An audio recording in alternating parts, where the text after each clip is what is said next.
فكرت النهارده اراجع الادويه اللي عندي في البيت، عشان عندي ادويه كتير. حبيت اتاكد ان مفيش حاجه فيها منتهيه الصلاحيه، وارتب كل الحاجات علشان اشوف ايه اللي انا محتاجاه وايه اللي مش محتاجاه. وكمان هيسهل عليا الموضوع خطوات كتيره، ابسط ما فيها لما حد يتعب. ربنا ما يوري حد يتعب يا رب. ابقى عارفه انا محتاجه ايه اجيبه، ايه عندي خلصان وايه اللي موجود، وحاجات شبه كده كتير بتحصل معانا كلنا زي اي بيت مصري. كلنا هذا الشخص. واغلبنا لما بيجي يشتري ادويه مش بيدور على اللي عنده اصلا، بيروح يشتري على طول. ما بي يعني ما بيدورش على اللي عنده، لان بيبقى فيه موضوع كركبه ولخبطه وهكذا.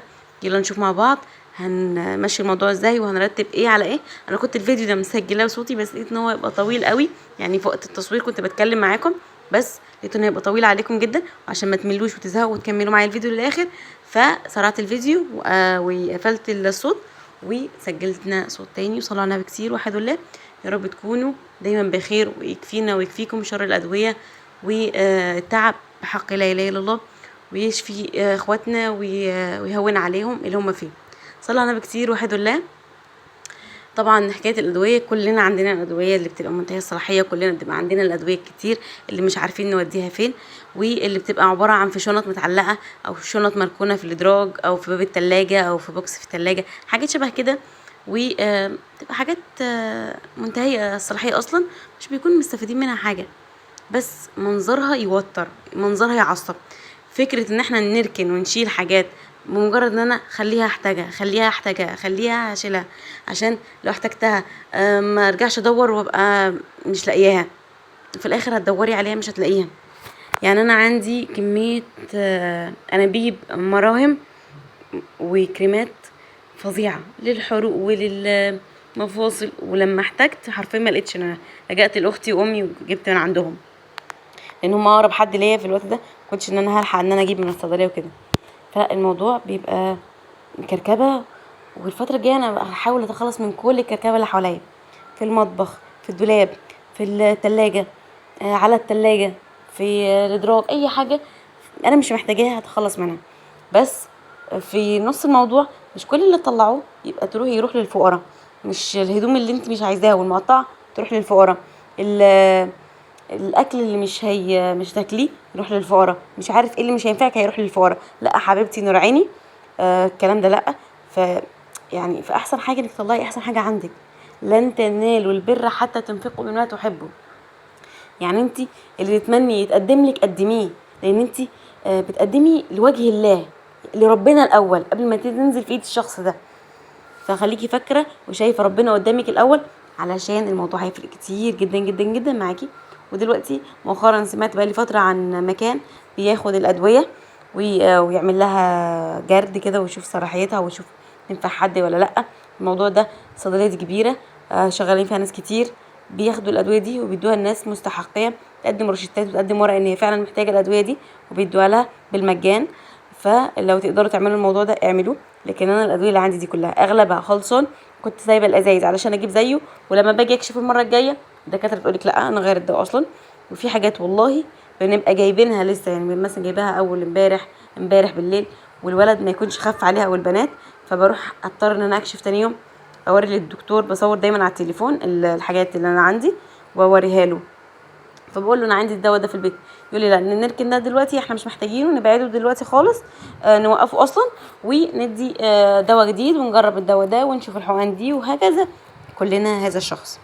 فبلاش كركبه، بلاش تصدعي نفسك وتكركبي دماغك. المناظر دي بتعصب وتوتر وتعصب. كلمه بسيطه ما توصفش والله المنظر نفسه.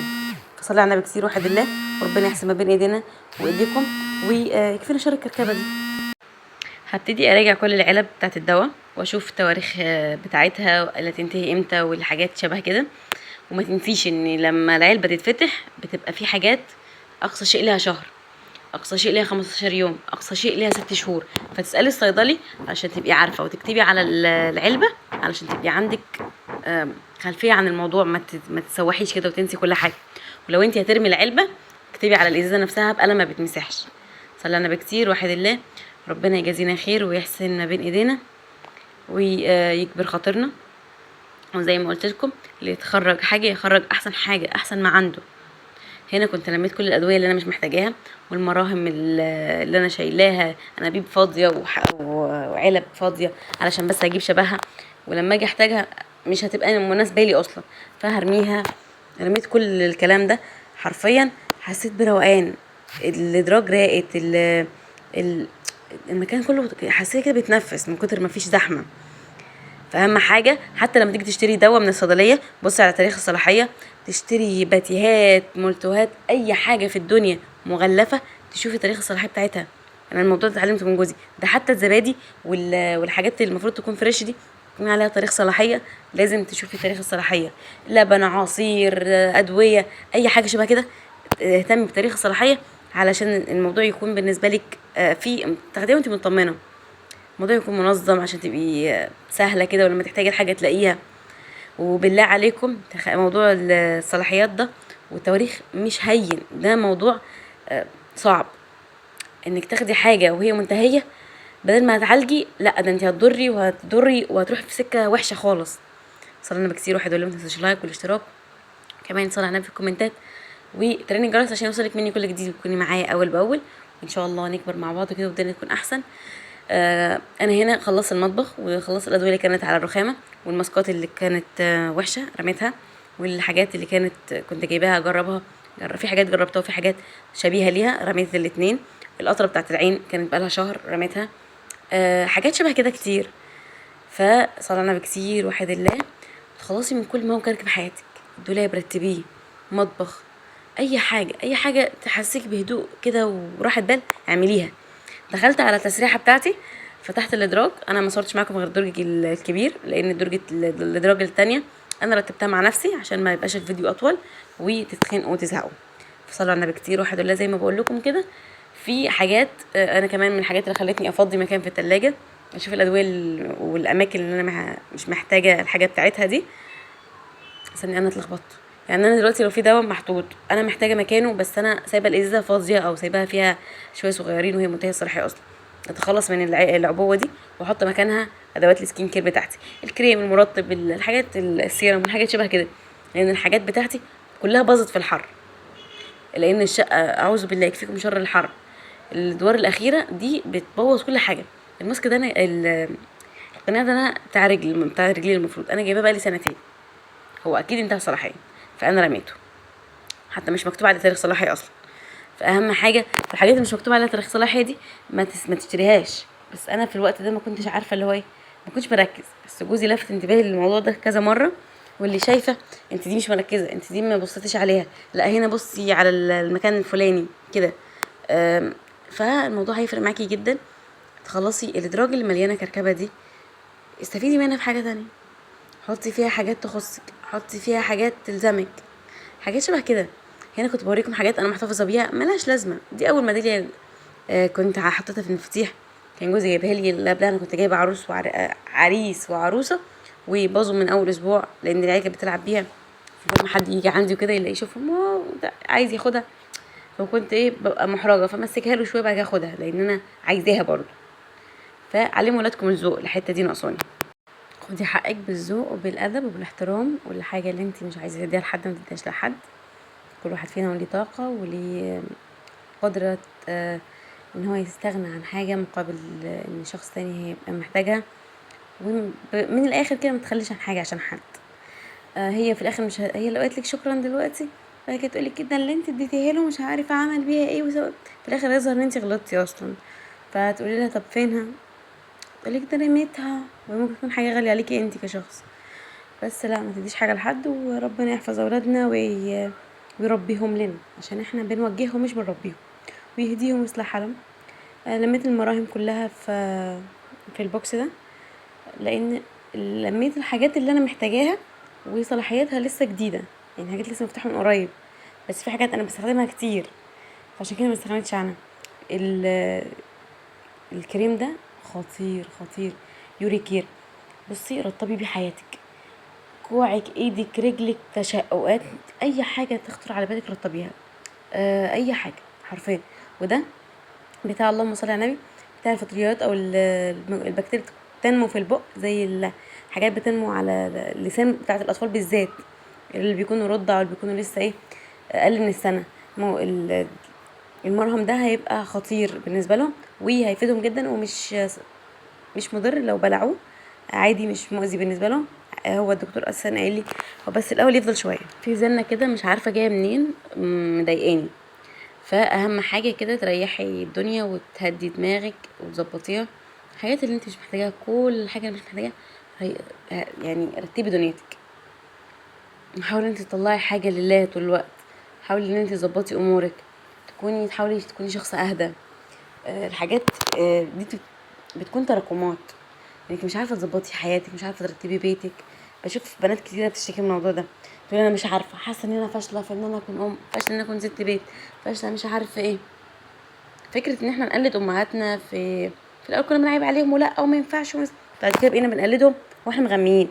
اي حاجه اركن شيلها، نحتاجها نعوزها مش عارفه نعملها ايه، ها الكلام ده كله، واحنا مش هنستفيد من الموضوع ده باي حاجه. لكن اللهم صل على النبي، اللهم صل على النبي. مع الوقت هتعرفي ان البرطمانات الكتير لو انت مش محتاجاها ملهاش لازمه دي هتبقى كركبه، الغطيان اللي ملهاش لازمه، العلب، الحاجات دي، الاكياس الكتير خلاص سيبي على قد احتياجك. الحاجات اللي بنقلدها بس من غير ما نكون احنا هنستفاد منها بشيء، دي هتعملها كركبه وهتعملها دوشه. فصلي على النبي كتير، وحد الله، ربنا يحسن ما بين ايدينا وايديكم ويرضى عننا ويكرمنا. طبعا اليوم بيكون بادئ من بدري جدا، وبتكوني عملتي الروتين العادي البسيط اللي بيفرق معاكي في نفسيتك اولا، وبعد كده في البيت تصحي بدري شويه قبل العيال، تقعدي مع نفسك وتصلي ركعتين، تحاولي تكوني في حل من الهدوء، تحضري لهم حاجتهم علشان ما تفضليش تقولوا هاتوا ودوا انا مش لاحقه اعمل حاجه. لا، تفرق معاكي جدا. شربي كوبايه ميه دافيه، رتبي السرير او رتبي المكان اللي كنت نايمه فيه، عطري سجاده الصلاه اللي كنت عليها، وبعدها لما تدخلي المطبخ تعملي فطار ليكي الاول، وبعد كده تعملي فطار ليهم. واول ما تصحي من النوم وانتي داخله الحمام ارجعي خطوه، شغلي القران وابدأي يومك بهدوء، وبداية سريعة كده بس نظيفة فيها صفاء الذهن كده. وبعد ما تمشي عيالك ارجعي بالراحة وهدوء، ما تاخديش حاجة على أعصابك، مفيش حاجة مستاهلة، لأن العيال لازم تتأخر نصيب. يمكن لو كنت نزلت بدري كان حصل شيء انتي متتمنيهوش. شفتي لما يقولك لو علمتم الغيب لاخترتم الواقع؟ لا، في ساعات بيكون في حاجات خير احنا في غفلة، احنا مش متخيلين هي قد ايه ربنا بيدينا الحاجة الأحسن والأفضل لينا، بس احنا دايما طماعين عايزين كل حاجة بمعنى أصح زي ما يقول الكتاب كل حاجة مظبوطة. فلا، الحمد لله بسيطة. ارجعي عندك مواعين اغسليها، لمعي الرخامة، اكنسي كنسة سريعة كده للصالة، لملمي لو في لعب او في حاجة كده، دي الحرب اليومية اللي مبتخلصش، حاجات كده مش هتنتهي. فأهم حاجة وأفضل حاجة ان انا وانتي وكل ست ما بتشتغلش واللي بتشتغل ترتب دماغها الأول بالورقة والقلم. امشي على قاعدة خطوة صغيرة أحسن من خطوات كتير وما تستمريش، ويوم عن يوم الحاجات دي الصغيرة بتكبر، والعادة دي بتبقى ثابتة، وتفضلي يعني تكبري فيها لحد ما تبقى شوية عادات مع بعض كده، حاجات كتير بتكون أحسن. يعني الرمش ده رمش فرحي اللي كنت مركباه، الرمش اللي كنت مركباه يوم الفرح أنا محتفظة بيه ليه مش عارفة. فقولولي الروتين الصباحي اللي بتحبوا تعملوه وبيكون عامل ازاي، وايه اللي بيميز الروتين بتاعك بتحبي ان انتي تبدأي بيه. شاركوني رأيكم، نشجع بعض وندعم بعض، زي ما انا بحاول اديكم طول الوقت طاقة ايجابية انتوا كمان، وهكذا تبقى رايحة جاية الطاقة الايجابية عشان نسمع وسطنا. وهنا الفيديو يكون خلص، يا رب تكوني استفدتي ولو معلومة واحدة. صلي على النبي كتير، وحد الله، سلام.